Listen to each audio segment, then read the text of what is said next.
Je suis Benjamin Perry, je suis le fondateur de Pixo. Pixo, c'est une start-up qui permet de supprimer les emballages jetables de la restauration nomade, donc la restauration à emporter et les repas livrés.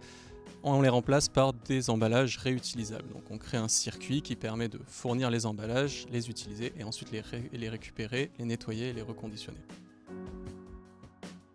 On a créé Pixo parce qu'on s'est rendu compte que tous ces emballages jetables de la restauration finalement étaient conçus souvent en dehors de France avec des matériaux qui venaient rarement d'Europe, donc beaucoup de trajets de matériaux et d'emballages pour arriver à un produit qui finalement allait être utilisé peut-être maximum 15 minutes par son utilisateur final, puis jeté pour être, comme on dit, valorisé, c'est-à-dire souvent incinéré. On s'est dit que ces emballages, au lieu de les concevoir dans un endroit distant et les utiliser qu'une seule fois, on pouvait déjà les concevoir de manière plus proche, par exemple en Europe, et surtout les réutiliser un maximum de fois. Pour cela, ça a nécessité en revanche la mise en place d'un nouveau circuit de collecte, de nettoyage, de réapprovisionnement qui n'existe pas avec le jetable. C'est le fameux circuit circulaire qu'on a décidé de créer. Les compétences nécessaires pour ce genre de business, d'activité sur l'économie circulaire, elles sont très nombreuses. Il y a plein de choses, plein de postes à pourvoir. La première, ça va être peut-être cette notion de design. Quand on parle de design, on ne parle pas forcément de design objet ou produit. Ça va être plutôt le design du système de l'économie circulaire. Donc créer ce circuit d'approvisionnement, de reconditionnement et de retour qui va permettre de rendre viable le modèle. Par-dessus ça, viennent se créer des emplois plus business. Il faut créer l'économie qui va aller derrière ça. On a tendance à dire que l'écologie, ça coûte plus cher, c'est souvent vrai, mais il faut faire en sorte quand même que ça se fixe au plus proche des coûts du jetable, sinon ça ne sera jamais adopté. Ça va être une problématique économique sinon.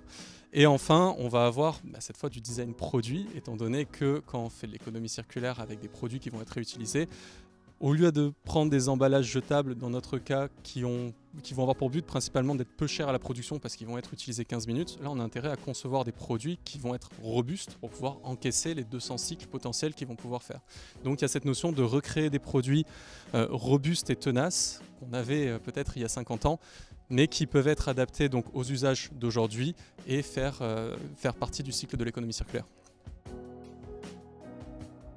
Les principales innovations qu'on a, c'est donc cette innovation produit dont je parlais, donc vraiment cette notion de créer les produits qui vont permettre de rendre ce business viable, parce que c'est bien de faire un produit robuste, mais de toute façon il va quand même falloir l'acheter à un moment, donc il y a quand même une équation économique qu'il faut se réussir à respecter.